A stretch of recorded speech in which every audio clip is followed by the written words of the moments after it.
Pusat tata surya galaksi Bima Sakti adalah matahari. Tata surya yang merupakan kumpulan benda langit yang terdiri atas bintang yang disebut matahari dan semua objek yang terikat oleh gaya gravitasi. Matahari menghasilkan energi panas dan energi cahaya. Adanya matahari, juragan bisa mengenal siang dan malam dalam satu hari. Energi matahari penting untuk kehidupan makhluk hidup. Dan yang paling memanfaatkan energi matahari ini adalah tumbuhan, karena mampu mengubah sinar matahari menjadi energi melalui proses fotosintesis. Sebelum lanjut ke pembahasan selanjutnya, saya mau memberikan sedikit pesan. Bersiaplah untuk tonton video ini beberapa menit ke depan. Silahkan aduk kopi juragan dan duduk manis dengan santai. Sedangkan bagi kaum manusia, sinar matahari pagi menghasilkan sinar UV atau ultraviolet yang sangat dimanfaatkan manusia. Jika menyentuh permukaan kulit, akan diubah oleh tubuh menjadi vitamin D dan vitamin E, berguna untuk meningkatkan imun tubuh dan kesehatan kulit wanita. Tapi, jika juragan berjemur di bawah sinar matahari siang hari sekitar jam 10 sampai jam 15 sore, bisa menyebabkan kulit gosong, kanker kulit, dan kulit belang seperti zebra, bongo, atau sapi.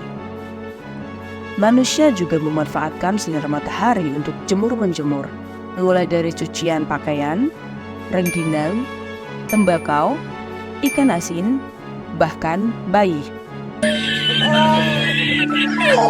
Panasnya sinar matahari juga dimanfaatkan sebagai energi listrik dengan bantuan panel surya. Bukan surya yang itu. Bukan juga yang itu. Nah, benar yang ini. Layaknya tumbuhan yang mampu berfotosintesis, lalu bagaimana jika manusia juga bisa berfotosintesis? Mungkin suatu hari nanti, manusia bisa berfotosintesis.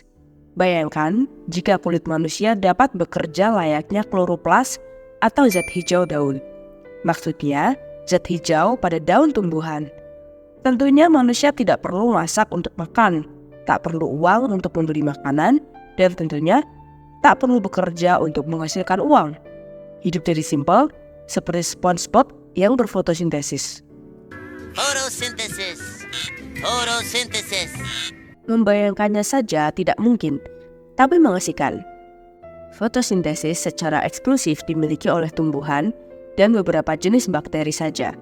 Namun ada beberapa hewan yang melanggar aturan biologi ini, karena hewan ini memiliki kemampuan dalam memproduksi energi dengan bantuan sinar matahari. Dengan kata lain, hewan ini berfotosintesis. Fotosintesis. Salah satunya adalah jenis kutu daun. Ya, kutu di daun yang juragan sering dijumpainya di tanaman budidaya. Maaf, bukan kutu rambut yang ada di kepala kalian. Hewan tapi berfotosintesis. Fakta unik kutu daun.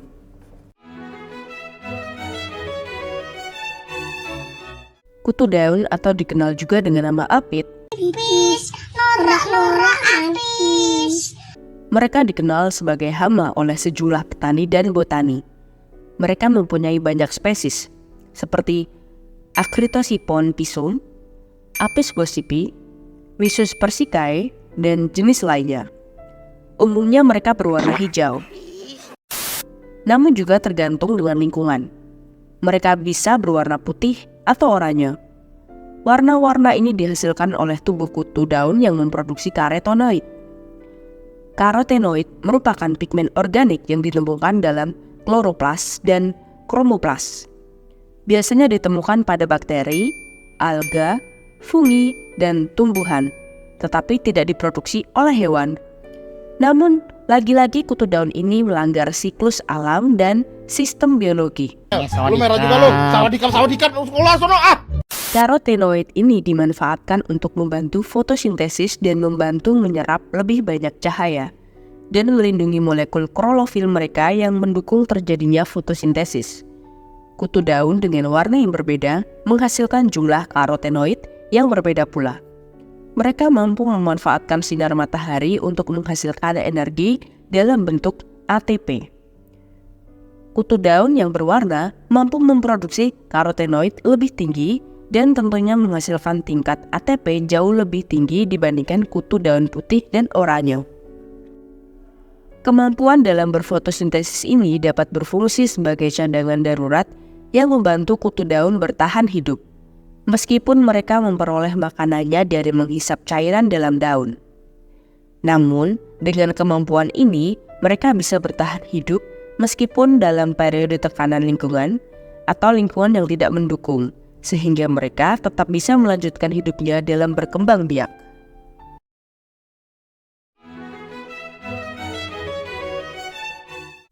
Tubuh hama yang diselimuti oleh lapisan lilin yang tampak kompak menyerupai perisai yang sering disebut juga sebagai kutu perisai. Mereka hidup mengelompok yang banyak ditemukan di bawah permukaan daun.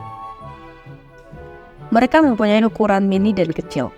Ada sekitar 5.000 spesies kutu daun yang telah dideskripsikan, dan semuanya termasuk dalam famili Apididae. Sekitar 400 spesies diantaranya ditemukan pada tanaman pangan dan serat.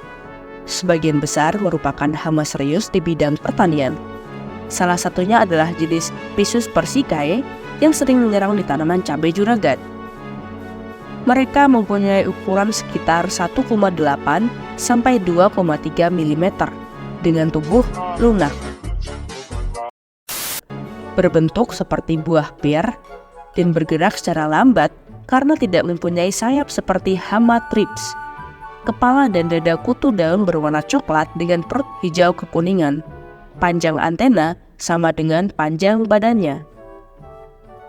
Mempunyai ekor melebar dan warna kulit tubuh hewan ini berubah-ubah sesuai dengan lingkungan dan cuaca.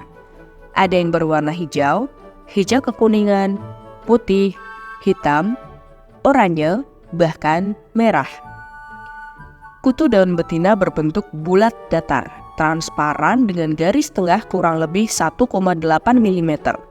Sedangkan kutu jantan berbentuk oval dan mempunyai ukuran lebih kecil dari kutu betina. Mereka mempunyai mulut penghisap dan hanya memakan getah atau cairan tanaman.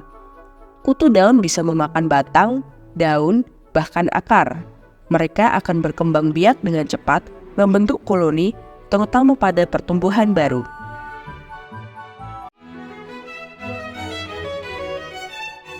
Siklus hidup hama satu ini agak rumit. Kutu daun menghabiskan musim dingin sebagai telur. Ketika menetas di musim semi, mereka hanya akan menghasilkan betina yang melahirkan anak. Ya, hewan satu ini mampu melahirkan layaknya manusia. Tahu-tahu anak yang dilahirkan sudah mampu hidup mandiri dengan mencari makan sendiri. Kerja kalian apa? Secara otomatis bisa merusak tanaman juragan lebih cepat. Kutu daun mengalami metamorfosis peurometabola dan terdapat 3 stadi, yaitu telur, limfa, dan imago dalam perkembangannya. Kutu daun dewasa bisa menghasilkan keturunan tanpa melalui perkawinan. Sifat ini disebut sebagai parthenogenesis. Telur menetas pada umur 3-4 hari setelah diletakkan di daun, kemudian menjadi nimfa, di mana stadia nimfa berumur 14-18 hari, kemudian berubah menjadi imago. Imago kutu daun mulai bereproduksi pada umur 5-6 hari setelah perubahan dari nimfa menjadi imago.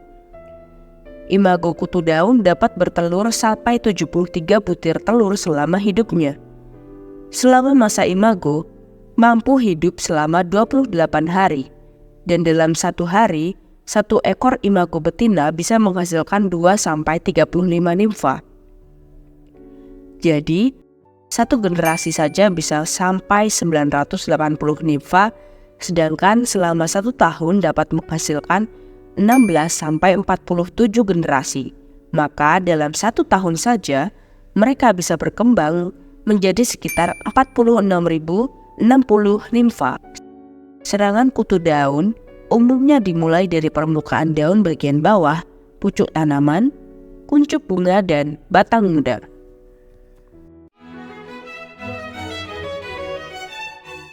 Kutu daun hidup bergerombol di permukaan bawah daun, menyerang jaringan tanaman yang masih lunak, terutama di pucuk tanaman dan daun muda. Aktivitas puncak dari hama satu ini terjadi ketika musim kemarau, saat udara kering dan suhu tinggi. Mereka mencari makan dengan memasukkan mulutnya ke dalam pembuluh floem melalui daun, batang, atau akar dan menghisap getahnya. Meskipun bagian mulutnya sangat tipis, untuk mencegah kerusakan saat memasukkannya, mereka akan mengeluarkan cairan khusus yang mengeras dengan cepat untuk membentuk selubung pelindung saat mereka perlahan-lahan mendorong bagian mulutnya ke dalam tanaman. Diperlukan waktu antara 25 menit hingga 24 jam dari mulai memasukkan alat mulut hingga benar-benar mendapatkan yang sesuai untuk dimakan.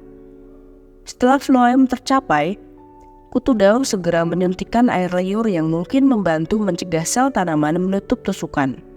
Floem tanaman memiliki banyak gula, tetapi tidak banyak asam amino atau nitrogen.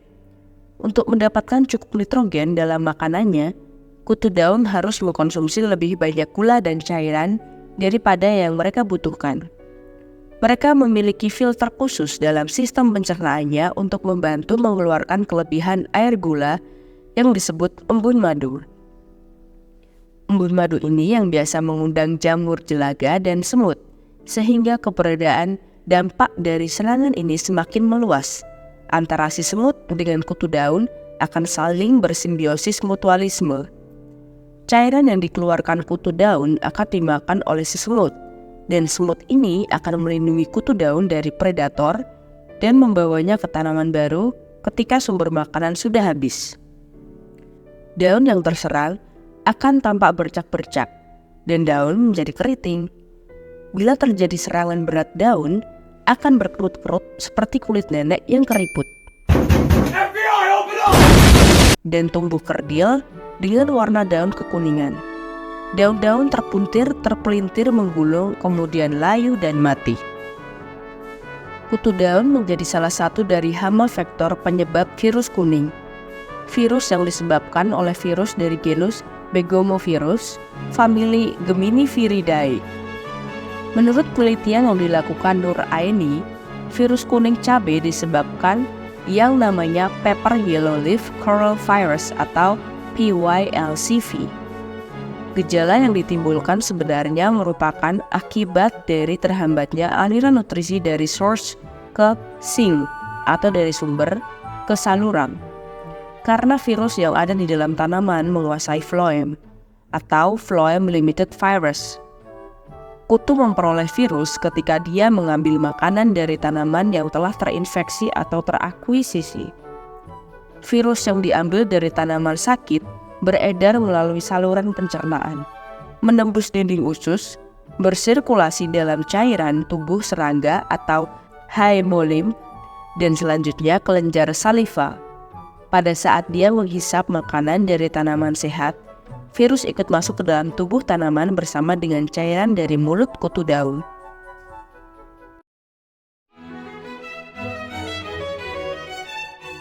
Karena dianggap sebagai hama yang begitu ditakutkan bagi petani dan botani, maka jika juragan menjumpainya, untuk segera memusnahkannya. Seringnya, petani melakukan penyemprotan insektisida. Seperti yang pernah kita bahas di channel Tofodres, dalam pengendalian hama penyakit menjadi lebih efektif jika dengan sistem rolling antara dua produk yang mempunyai sifat kerja berbeda, yaitu dengan kontak rolling dengan sistemik. Bisa gunakan insektisida bahan aktif abamectin yang bersifat dan bekerja secara racun kontak dan lambung, seperti Abacel 18EC yang disemprotkan dengan dosis 1 ml per liter. Misalnya dengan tangki sprayer kapasitas 15 liter, ia berarti melarutkan sebanyak 15 ml. Semprotkan menyeluruh ke semua bagian tanaman setiap 3 hari sekali, selama 2 kali berturut-turut.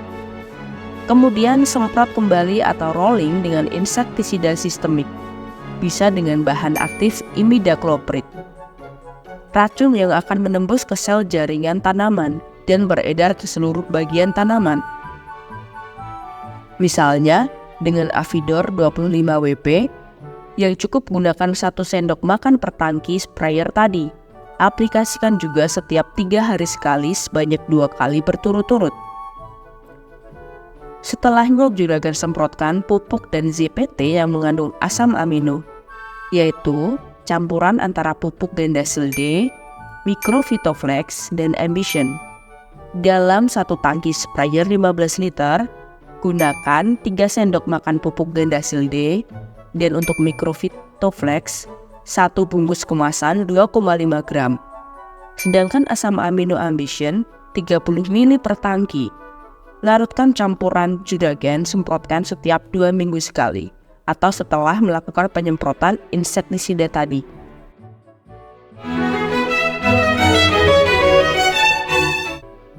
Sekarang, kita sudah sama-sama tahu, ada hewan yang selama ini kita jumpai di dunia pertanian yang mampu berfotosintesis. Layaknya tanaman yang juragan budidayakan, manusia memang tidak mungkin mampu berfotosintesis seperti kutu daun, karena ukuran tubuhnya yang besar, tidak sekecil kutu daun, sehingga memerlukan banyak energi bila untuk berfotosintesis. Meskipun manusia tidak berfotosintesis, namun manusia bisa memanfaatkan proses fotosintesis skala besar. Juragan tanam cabai ini sudah termasuk proses pemanfaatan fotosintesis. Dari hewan berfotosintesis, kita belajar betapa pentingnya sinar matahari bagi seluruh makhluk hidup, dan betapa beruntungnya tumbuhan yang bisa memanfaatkan sinar matahari seutuhnya. Manusia mungkin bisa berfotosintesis, namun hanya bisa dia mematung di dekat lampu merah. Untuk apa? Nggak sekalian dicat silver saja. Dari kutu daun yang mampu berfotosintesis untuk menghasilkan makanan sendiri, tentu menjadikan perkembangbiakan membludak. Setelah mengetahui siklus hidup dan fakta unik hewan ini, juragan yang selaku petani bisa menentukan strategi pengendalian hama ini di tanamannya. Terima kasih telah menonton sampai menit terakhir ini. Kita ketemu lagi di pembahasan lebih menarik lainnya.